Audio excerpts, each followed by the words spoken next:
to another president. It is incredible, far worse than I would have ever thought possible. And it's an embarrassment to our country. It's dishonest. It's everything that a lot of people thought it would be, except far worse. So I'm going to get some very detailed briefings, but they are. It's a very sad day when I see that. Very sad day when a lot of people see that. They had known nothing. It was concocted. And you say what you want. That was probably something that's never happened in the history of our country. Pam Bondi, I think you were able to look at some of the report and can address a little bit of it very well. If you might say a few words, I'd like to ask Kellyanne. I know you looked at it also. Please. Sure, President. You know, so many of us who are career law enforcement today are outraged. And I think the American people really should be terrified that this could happen to you when we're supposed to live in a society of integrity and honesty. And this happened to the president, not just to the president. You know, this should be a good day, but it's not. It's a horrible day for the country. That this could happen to the president of the United States, that they could fabricate, falsify emails, lie, and omit exculpatory evidence in order to continue this witch hunt against the President of the United States. And this is just the tip of the iceberg. Now we have the Durham investigation. Thank you very much. Kellyanne, please. Mr. President, thank you. I was the campaign manager during that time, and I would ask a simple question. Why no defensive briefing? Why not contact the Trump campaign? Why not contact candidate Trump or Governor Pence or Governor Christie, who at the time was arranging for the intelligence briefings for candidate Trump and was a public servant, a government official at that time as governor of New Jersey with a full intelligence security clearance to receive that type of information. So you can't blame people for feeling that it was unfair and that the fix was in. And to think that perhaps people lied and spied and tried to subvert democracy just because they wanted someone else to win or just because they have a different political point of view. That is not the way the world's greatest democracy has been formed and can survive at a time such as this. I will just repeat something that Attorney General Barr said today, Mr. President, that this was an intrusive investigation of the U.S. presidential campaign on the thinnest of suspicions. And that is chilling language for any of us who want our government to work for us and not against us. I only wish they had come and informed us, Mr. President, and we could have had the knowledge and the wherewithal to act at that time and not put the taxpayers through 2+ protracted years of nonsense. Thank you, sir. Well, they fabricated evidence and they lied to the courts and they did all sorts of things to have it go their way. And this was something that we can never allow to happen again. The report actually, and especially when you look into it and the details of the report, are far worse than anything I would have even imagined. What they were doing and what they would have done if I didn't make a certain move that was a very important move, because it would have been even worse if that's possible. And they might have been able to succeed. This was an overthrow of government. This was an attempted overthrow. And a lot of people were in on it, and they got caught. They got caught red-handed. And I look forward to the Durham report, which is coming out in the not-too-distant future. He's got his own information, which is this information plus. And it's an incredible thing that happened, and we're lucky we caught him. I think I'm going to put this down as one of our great achievements, because what we found and what we saw, never, ever should this happen again in our country.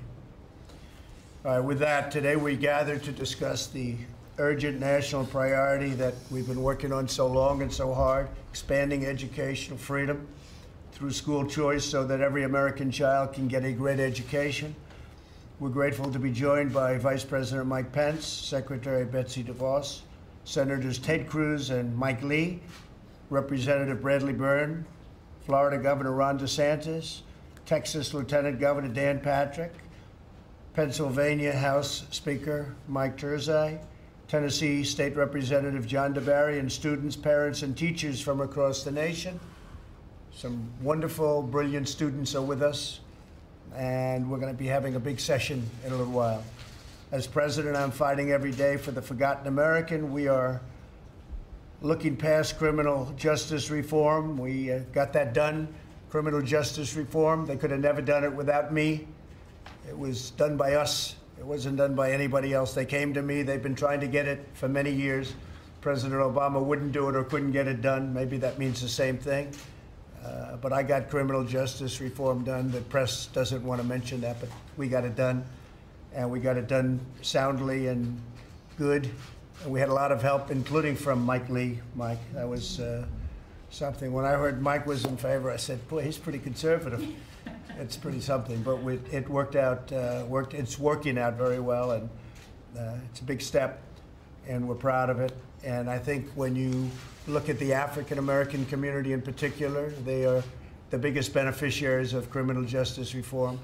So we're honored to have helped. We passed the criminal justice reform and the legislation to target resources to distressed communities. Our economy is lifting up citizens of every background. You saw the new reports coming out on unemployment. They're the best in the world, best we've ever had, the best this country's ever had, historic records. We have the lowest unemployment in the history of our country for African Americans, Asian Americans, Hispanic Americans, and overall, we're just about going to break the all-time record. We're very close. But now is the time to fight for the forgotten child, and that's what we're doing with respect to education. For decades, countless children have been trapped in failing government schools. In my administration, these children are forgotten no longer. Just like I said I was going to do it for different groups of people, and we did it. We have the strongest economy probably in the history of our country. The numbers came out, as you saw on Friday, with a number of jobs that nobody believed possible. Well over 200,000. They were thinking about 50. Some people thought it would be 50,000, 60,000. You saw how badly Canada did. We had 266,000. Canada had an unbelievable period and is going through something, and yet we are right there, and the whole world is not doing well, and we're doing phenomenally well. We're doing better than, we're the hottest economy in the world. We're doing great, and frankly, it's hard to believe we could even do better, but if the world were doing better, we'd do better. That's the way it's set up. We've made tremendous progress in the last 3 years, far greater than anyone thought possible. So we have the hottest economy in the world by far, nobody close. If you look at Europe, if you look at Asia, China's having a very hard time. We're doing well with China in our trade deal, but they're having a tremendously difficult time, the worst time they've had in at least 57. That was 57 2 weeks ago. Now it's much more than that number of years, 57 years, and yet we do record-breaking numbers, so that's great. We broke the stock market record. I believe it's 132 times during the course of less than 3 years as president, Ted, so that's something. And by the way, you were great on television this weekend. I admired that you did a fantastic job. Everyone's talking about it in a very positive way, too, so congratulations. Yeah, he's a hater. He's definitely a hater. That came out loud and clear. Congratulations. Lawmakers in 44 states, Washington, D.C., and Puerto Rico have empowered some parents to choose a better future for their children, for their child. But school choice, wait lists are growing, and sadly, not everyone wants to give these students the education and freedom that they deserve. They're locked into a school system that's terrible, and we're working on that very hard. Betsy's working on it full time. About 30 hours a day, I guess, Betsy, right? That's what she does. But school choice wait lists are growing, and that's a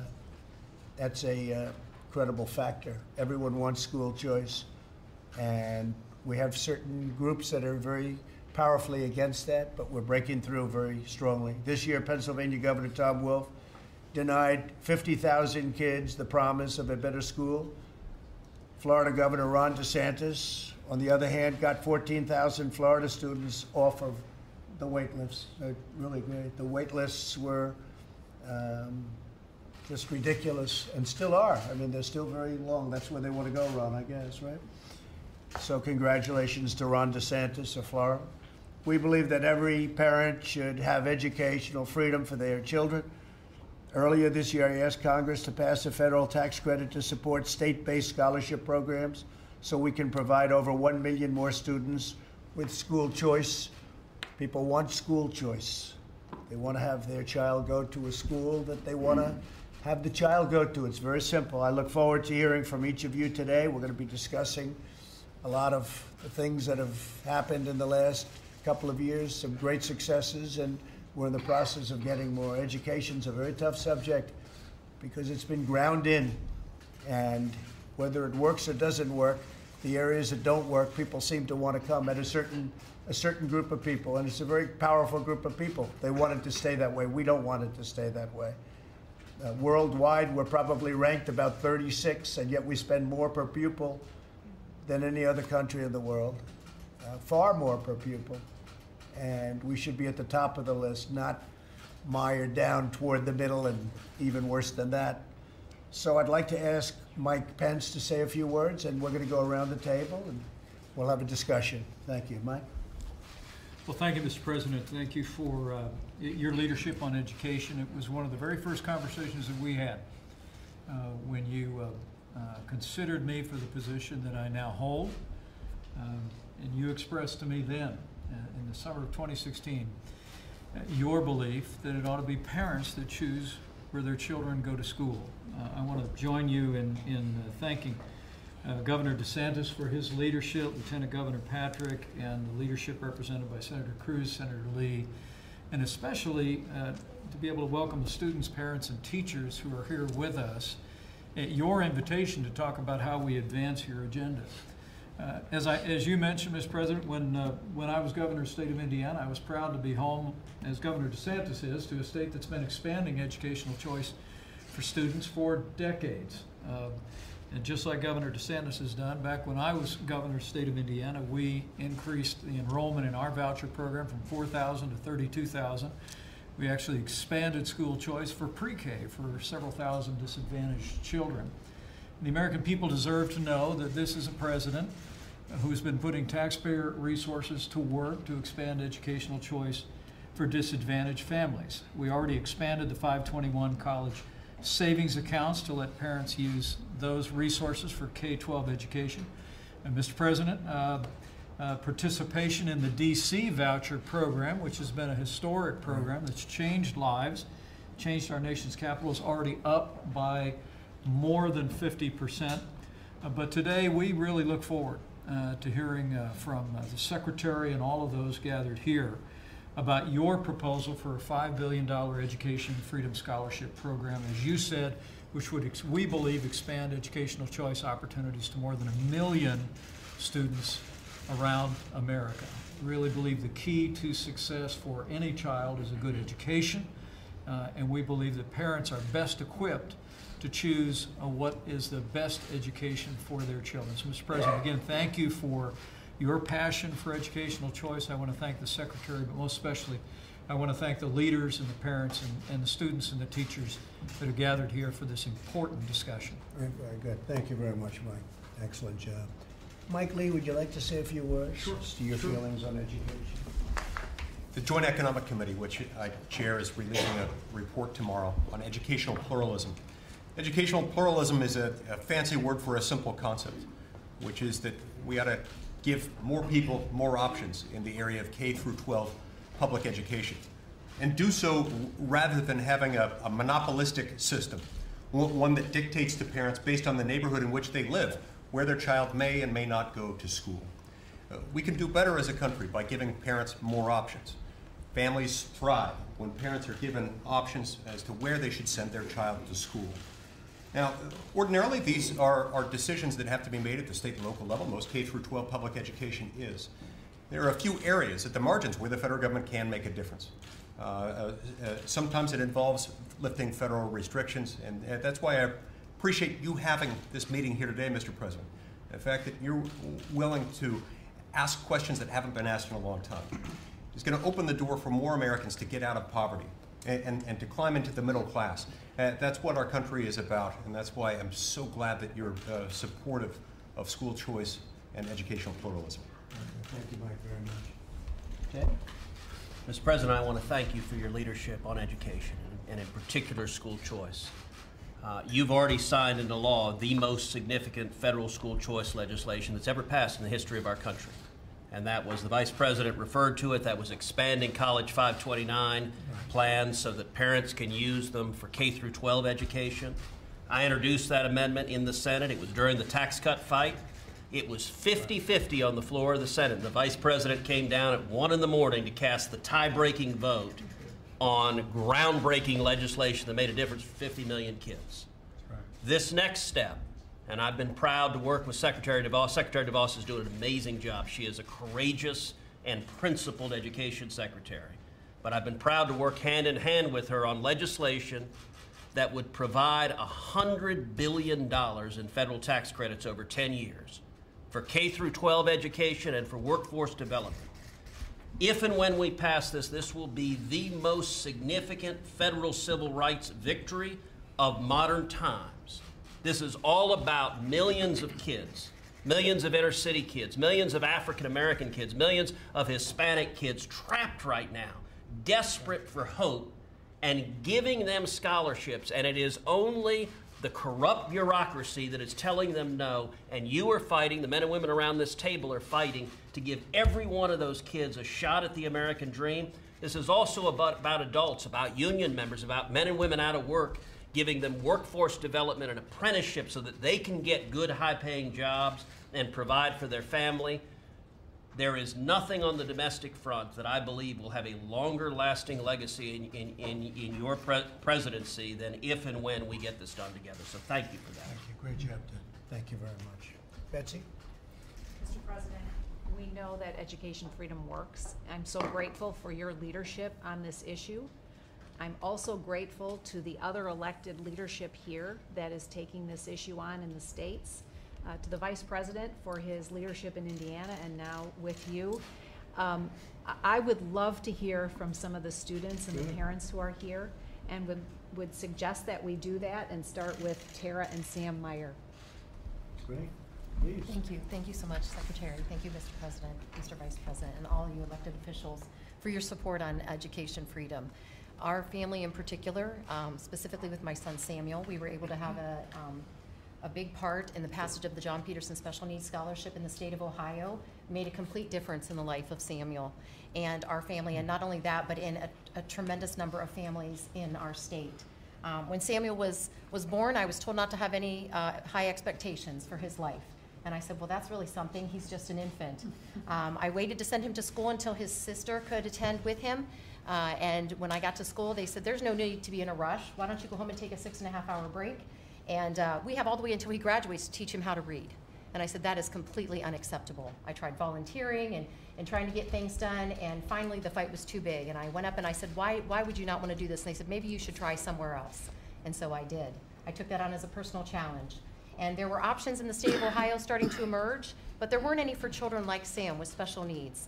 And he was the forgotten child. And I thought, simply because of that need, you know what? He still has a purpose and a hope and a future in our community. And so Sam, being a very motivated individual, we took on that front as a family, and we started lobbying at the state level and got the John Peterson Special Needs Scholarship passed. And Sam was one of the first individuals to take part in that. Yeah. And it's amazing what was able to happen. We were able to take part in starting a program, a functional learning program in our community, and there are hundreds of students that have benefited. And I just want to say thank you for helping with that fight. Teachers are being held hostage, in my opinion, in the public system by not being able to give the opportunities that they could give with the resources that are available, simply because unions are grasping and holding on tight to those funds. And that was one of my main platforms when I was trying to get things passed for children like Sam, is saying we should be allowed to make those choices. We, the parents, we know the children better than anyone else. And given that opportunity and those resources, we've been able to make a better education. Sam, would you like to share a little bit about your experience? So, President, thanks for the school choice, and I'm going to ask a question about. I am Samuel Myers, and I am 25 years old. School choice helped my dreams come true, and I have a job in my community.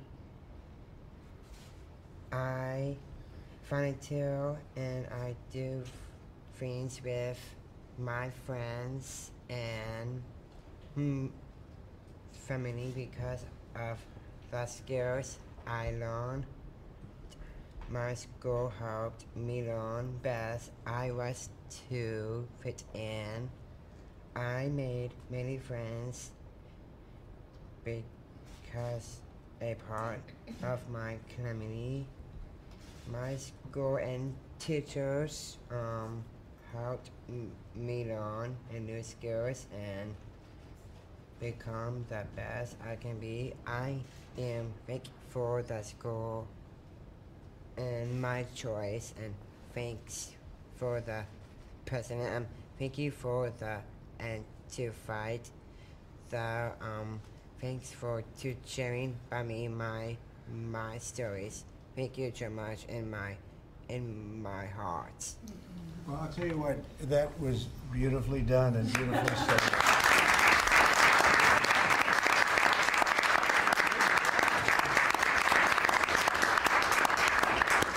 That was a fantastic job. Thank you very much, Samuel. Appreciate it. That's beautiful. Ron DeSantis, you've done a fantastic job with Florida, and I know Rick was very much into it, and now you've taken over, and what a job you've done. Could you give us a little clue how to get it done on a large basis, very large basis? Sure, and as a newly minted Florida resident, I think you'll appreciate. I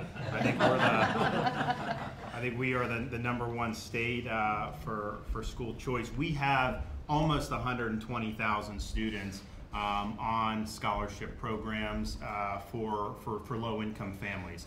We have a tax credit scholarship and then a new family empowerment scholarship that I was able to sign into law.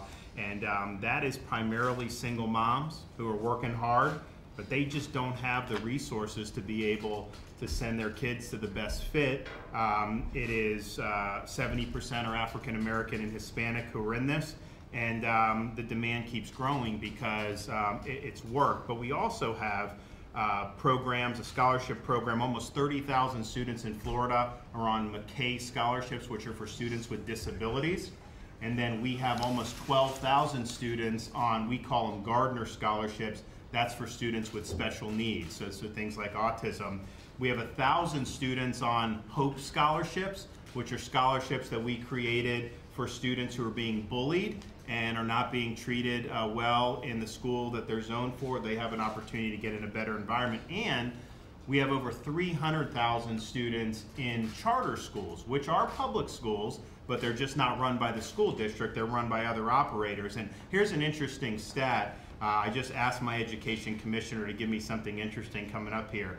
If you take all those 300,000 students in Florida, and it's 69% minority, 50+% Title I, but if you take all of those charters and made that its own state for rankings on the nation's report card, the NAEP scores, Florida charters would rank #5 in the nation on the NAEP scores if they were its own state. So that's pretty significant. And then on our scholarship programs, particularly the need-based, if you're on the program for 4 years or more, you're 40% more likely to graduate from college than somebody who's similarly situated. And so the results have been good there. But I think the thing that gets lost is the results have also been good for our school district. So for example, Miami-Dade County is the #1 performing large school district in the country.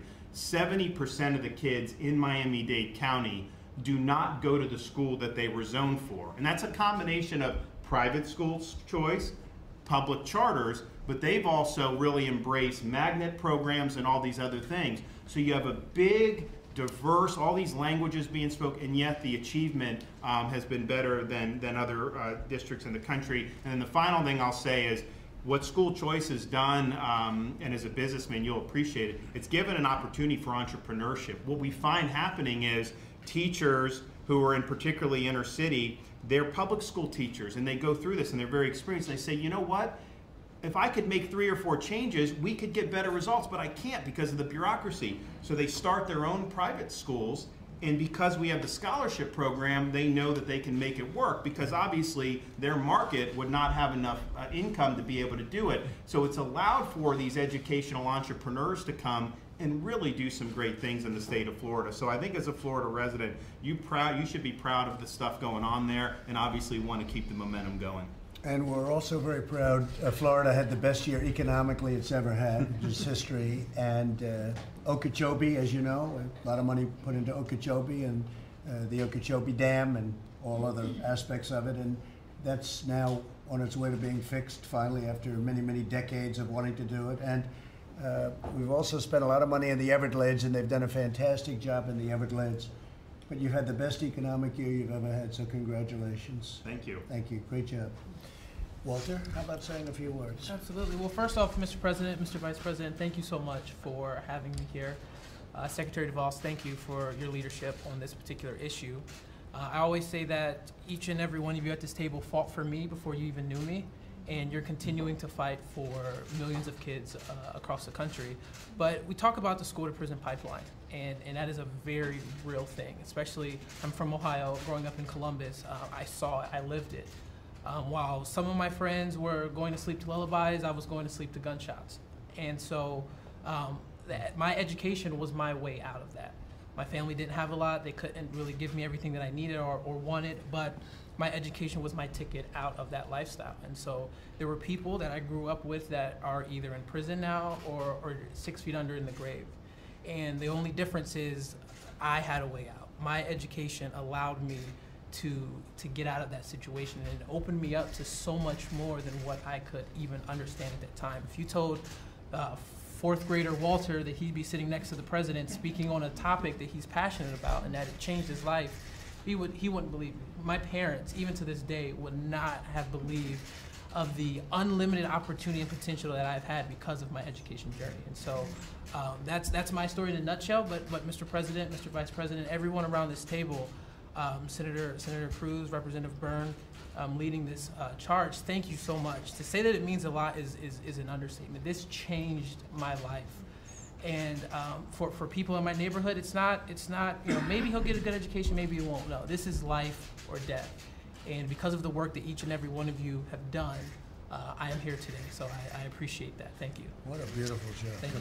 Thank you. Great job. Oh, man, how good was that?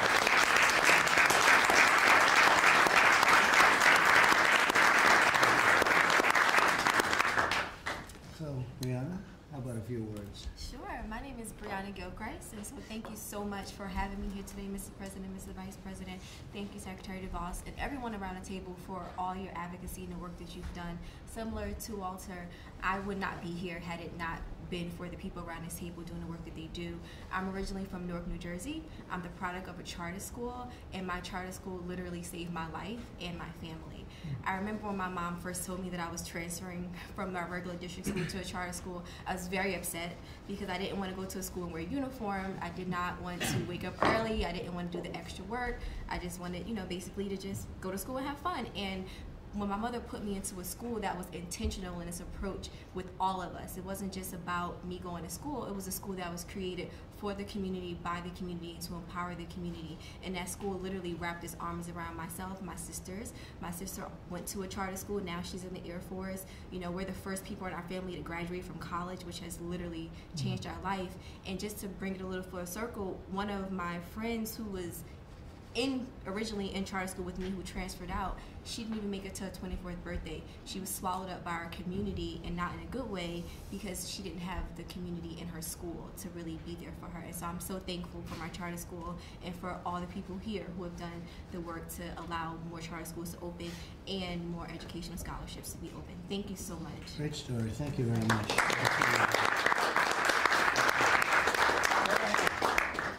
Myself. Sure. Well, hello everyone, my name is Miles Slade Bowers. I am a current student at Bishop McDevitt High School, one of the best schools in my home state of Pennsylvania. I would just like to take a moment to thank our leaders within the Trump administration and those such as Mike Torzai for their continuous work in advancing tax credit scholarship programs, like the one that allows me to attend my school, just with their work and their continued dedication and their devotion. School choice opens up doors that would otherwise be slammed shut. Just speaking as a perspective as a young African American male in a low-income neighborhood, it's more likely that I would be a dropout of high school or even in prison at this very moment than speaking before you out, like all of you at this moment, just discussing the importance of education freedom for all children, despite zip code, despite background, despite race. And I believe that in conjunction with with school choice nationwide, available for all people, and also decisive and intentional investments into education reform, that we will see true change in our nation, that it will be just more than just one moment in life where it worked out for a few years, that this could be a true pillar and change. It could be the true foundations and the layering, and I believe that all American children again are deserve a fair chance at education equality. And I just want to really thank you for your time and allowing me to speak.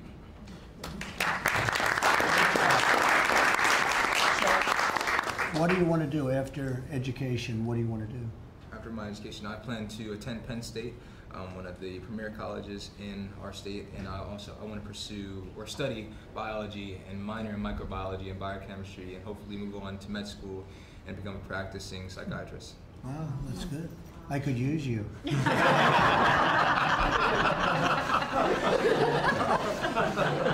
That's great. Great job. Thank you. Brianna, what do you want to do? Well, I'm actually here based in D.C. I work in education reform. That's good. And you love it, right? I love it. I love being able to advocate for students like myself. That's fantastic. Congratulations. Samuel, what about you? What do you want to do? You're out there now and you're doing well. What do you have planned? My plan is I was in here from White House for I got many things at and new skills and I need a business coffee cart and like helping the coffee for the people. Very good. That's great. That's great ambition. That's fantastic. That's good. Thanks, Samuel. Beautiful job. Thank you very much. So, Walter, what do you have planned? I'm coming for the White House. I can see.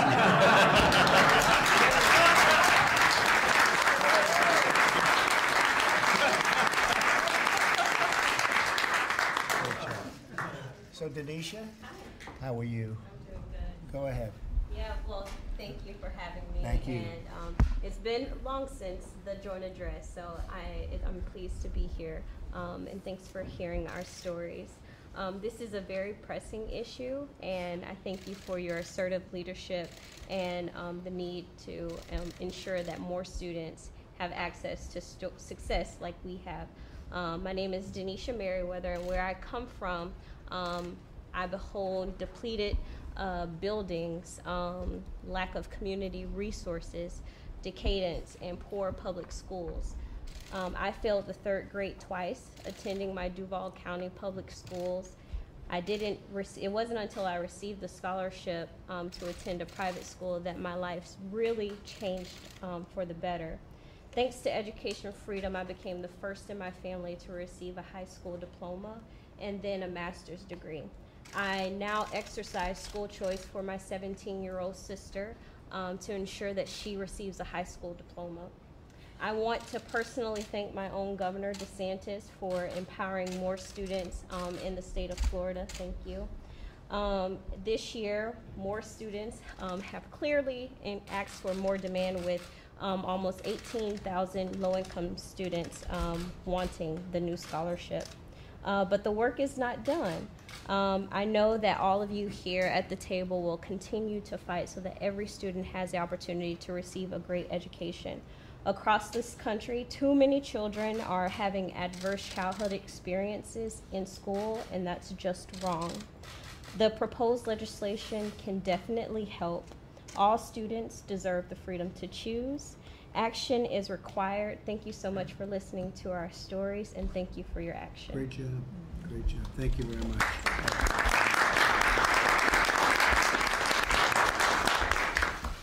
And Bradley?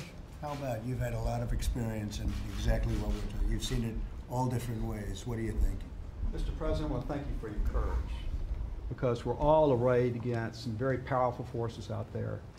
To step out on this like you have, like the Secretary has, means a lot. There are 85 sponsors for this piece of legislation in the House, myself and 84 others, and it's growing because we're seeing your courage as an example to the rest of us to do the same thing. Now why would we do that? We would do that if you come from a state like Alabama that's new to school choice, and like Florida, we're just beginning to see it. The Secretary and I got to tour the first charter school in Alabama a year and a half ago, and we met students that this was their last chance. They were high school students, and if this didn't work, they were done. Our newest charter school in Alabama is in Sumter County, very rural county. This is the first time I'm told that they've had integrated schools in that county in 30 years. Quality brought people together. When I was on the state school board 25 years ago in Alabama, we came up with the failing school list, which I guess every state has. Every year, it's the same schools. And if we lock those parents and their children into those same failing schools year after year, we're going to get terrible results. And the worst part of that, Mr. President, is that you brought all these jobs back to America. Well, it doesn't do these people any good if they don't have the education and skills it takes to fill those jobs. So to realize on your education dream, but your dream for the American economy, we have to do this. So those 85 are just 85 of us today, but with the Secretary's help, we're going to continue to grow that. We're going to get every Republican on this bill and start working on Democrats as well, because this issue shouldn't be a Democrat issue or a Republican issue. It should be an American issue, because in America, we don't take opportunity away from people.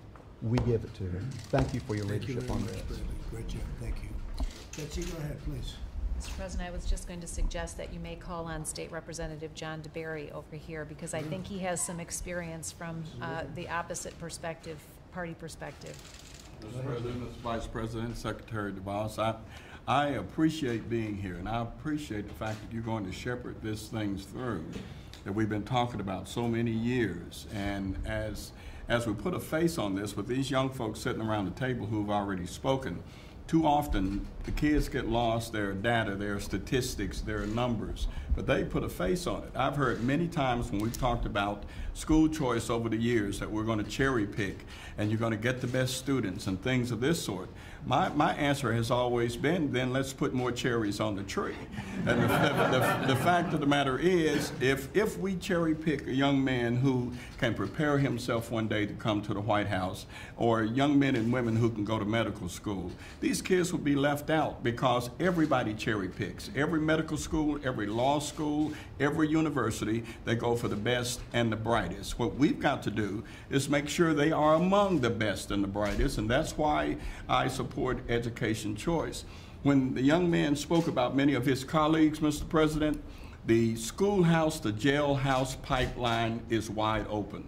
Thank God for criminal justice reform that's possibly going to help some of these folks. Hopefully, we can interdict with education to keep them from going. And before I stop, my eldest daughter is an attorney, passed the bar the first time. When she was in the 2nd grade, she was going to a school, neighborhood school that she was assigned to.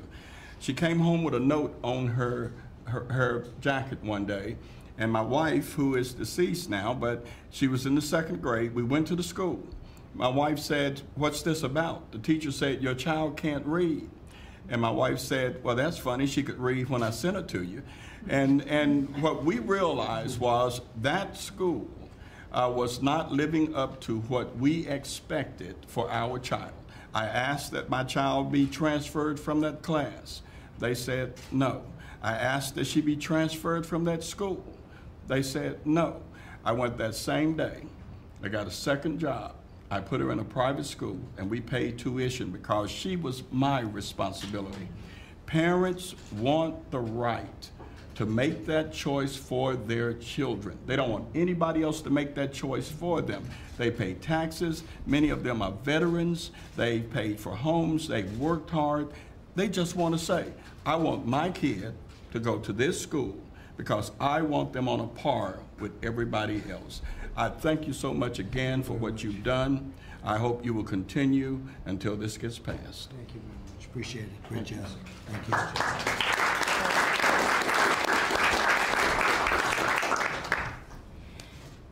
Thank you, Mr. President, Mr. Vice President, distinguished roundtable attendees. I am Christina Pryor. I'm a native Washingtonian. I am a product of the District of Columbia Public School System, having graduated from the Teaching Professions Academy at Coolidge High School here in D.C. I am the daughter of a retired DCPS educator, and I am also a former educator who is a parent of 2 wonderful boys, both of whom have earned need-based and merit-based scholarships, and they've been educated in DCPS and the private school settings. During his academic career, our eldest son, Jeremy, earned the St. Ignatius Loyola Award presented by then Attorney General, Mr. Eric Holder. Having graduated from college in May, he is now working in public relations. And after our youngest son's school closed, his public charter school closed just this past year, our youngest son, Jaden, is currently excelling in a private school. Through the years, I continue to see educators doing phenomenal work in the classroom. Whether it's public, private, or otherwise, our children deserve to be educated in safe, loving, nurturing, and cultivating environments that are conducive to learning and growing, and that produce results. But having access to excellent education is the key. Education freedom means to me that as our children's very first teachers, parents have the power and choice to set them up for a lifetime of success. Since every child is unique, there is no one cookie-cutter formula that works best for every person. But children, our children, certainly deserve access to any and all excellent educational experiences available. Scholarship opportunities certainly open those doors, and the keys to those doors should be accessible to all. Thank you for your time. Thank you, good job. Thank you very much. Dan, Lieutenant Governor of Texas, and somebody that's very much involved in education. Done a fantastic job, please. Thank you, Mr. President.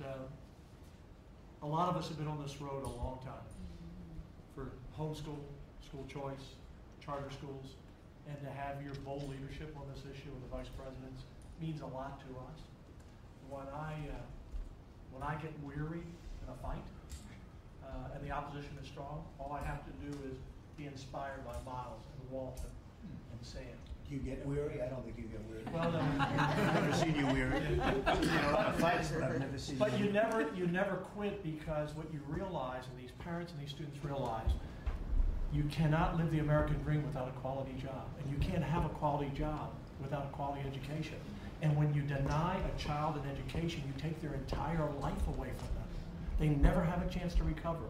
And as been said, when you cut that pipeline from the schoolhouse to the jailhouse, that will be the biggest prison reform bill we have all ever passed. And we've joined you in that. As you know, we have led on that in Texas. In Texas, we have a robust charter program. We build them as fast as we can. We still have 150,000 parents. It seems like always in line because they want that opportunity. And it's not to say we don't have some great quality public schools. We do. But not every school is an A school. And every child and every parent deserves an A school. One of the things that Florida has done, and we've done in Texas, is we now grade every public school district and every public school A through F. We grade the schools like they grade our kids. And as you know, Governor, it just made a tremendous difference in creating competition and awareness of parents saying, wait a minute, I thought my school was good, but it was only a C. I don't want my kid going to a C school. So it is the civil right issue of our time, as Brooks says, and thank you for being bold on this. You know, in Texas, we have 6 million kids. That's more kids in school than 32 states have people. So we're a big system, and we're with you on this, and thank you for your leadership. Thank you very much, Dan. The future of the country depends on our success on this. Thank you very much. Anybody else like to say something? Please. Thank you, Mr. President, Mr. Vice President, and Secretary DeVos for your leadership on this very important issue. I'm Rebecca Friedrichs, 28-year California public school teacher. I served as lead plaintiff in Friedrichs versus California Teachers Association, which led to freedom from forced unionism for all government employees in the United States. I'm also founder of For Kids and Country. America's great teachers support school choice because we believe in putting the children first. But self-serving unions infiltrated our profession, and they pour hundreds of millions of our dues money into defeating choice. Unions claim to speak for teachers, but I'm here today to tell you they do not. The union I was forced to fund brought great damage to my own students, my profession, my own sons, and ongoing harm to my niece, Nicole. Nicole has a seizure disorder, and even with special education support, she was earning D's and F's in public school and was severely depressed. We found an amazing charter school for Nicole where teachers and children were empowered. Nicole's grades soared to A's and B's, and her self-worth skyrocketed too. But the status quo closed her high-performing school. Now Nicole is back to D's and F's, and she'll once again tell me this Christmas that she's dumb. And I'll do all I can, again, to tell her that she's brilliant and beautiful. But tragically, she won't believe me because her report card and the unions get the final word. Well, America's great teachers have had enough. These abuses and thousands more are why we sued CTA and NEA for freedom from forced unionism. The Obama administration and California leadership intervened against us. The unions labeled us the spawns of Satan. But 10 courageous teachers stood in defense of children and our beloved profession. We were poised to win, but Justice Scalia's death led to a tragic deadlock in our case. But we blazed the trail for another case, and thanks to you, President Trump, and your appointment of Justice Gorsuch, all teachers are now freed from forced unionism. Amazingly, we won on my birthday. But unions still have a stronghold.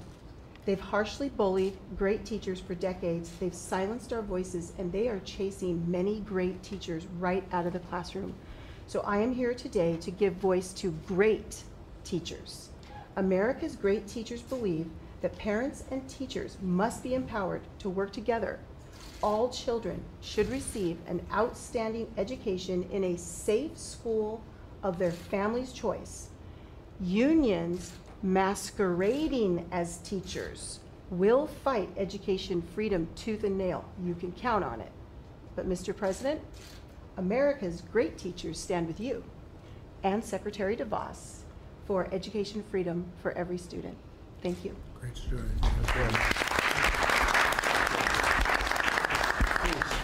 Mr. President, thank you very much. I'm very honored. I'm the Speaker of the House in Pennsylvania. Yes. And to you and to Secretary DeVos, thank you for leading on educational freedom. It's interesting, a lot of times the other side likes to paint it as not enough public money going to public schools. I'm going to use Miles Public School District in Pennsylvania, Harrisburg, our capital city. We spend well over $20,000 per student in that particular school district. It's over twice the national average. Yet the performance rates, despite the fact that that school district has been in receivership a number of times, 7.1% proficiency in algebra, 9.3% proficiency in biology, and 13.6% proficiency in English. The mayor of Harrisburg, the state representative who represents a particular community, each of them sends their children to private schools. Why wouldn't everybody have that opportunity if they wanted to have that decision? We see the opportunity of school choice as being a way that one size does not fit all, and parents and grandparents and guardians can make those decisions, like Jocelyn, whose Miles' mom made that decision. We think that an infused educational improvement tax credit program, we put one on the governor's desk with an escalator. We already had the program in place. We have continued to increase it. We kind of leveraged opportunities to increase it, but we really went big. He vetoed it. It was a mistake. 50,000 students on wait lists who are not able now to take advantage of these particular scholarships. We're going to continue to pursue that endeavor. But the proposal that you, the Secretary, Senator Cruz, is putting on the table, where you're going to work hand in hand with state tax credit scholarships is going to provide so many opportunities for so many students all across the United States.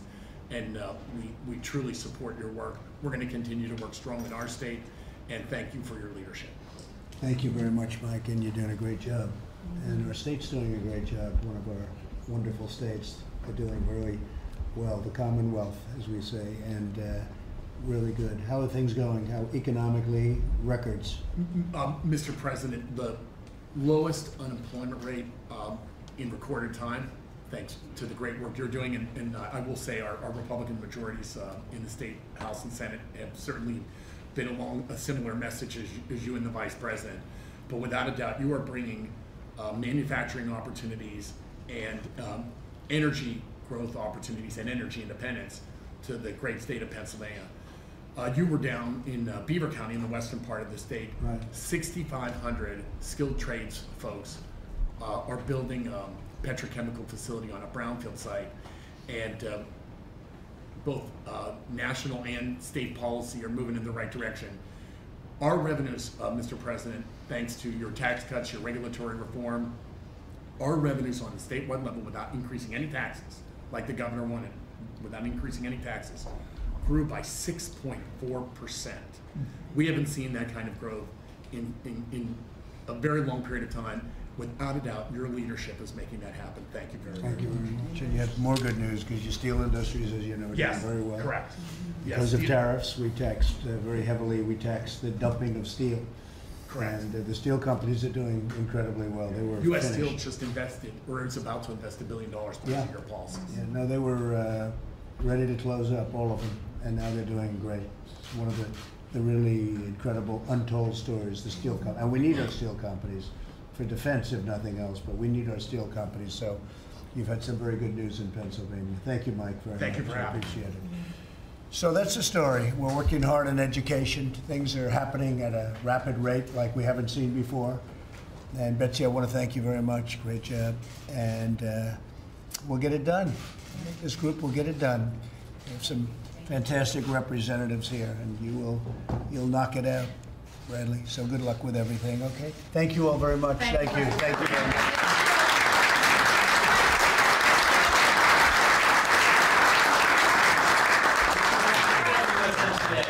Press, come on, guys. Let's go. We're doing very well on USMCA. I'm hearing very good things. I'm hearing from unions and others that it's looking good, and I hope they put it up to a vote. And if they put it up to a vote, it's going to pass. A lot of Democrats want to pass it too, and we look forward to that. But I'm hearing they're doing very well. It's replacing probably the worst trade deal ever made, which was NAFTA. And this is one of the best trade deals ever made for our country. And we have some other ones coming too. We did Japan, we did South Korea, and some others that are very important, but this is a very big deal. It's the biggest border in the world economically, believe it or not, our southern border. And our Canadian border does a lot of business. But the southern border, people don't realize the largest number in terms of dollars, the biggest in the world by far, not even close. And with Canada, very big. So this is the USMCA, and I'm hearing a lot of strides have been made over the last 24 hours with unions and others. So thank you all very much.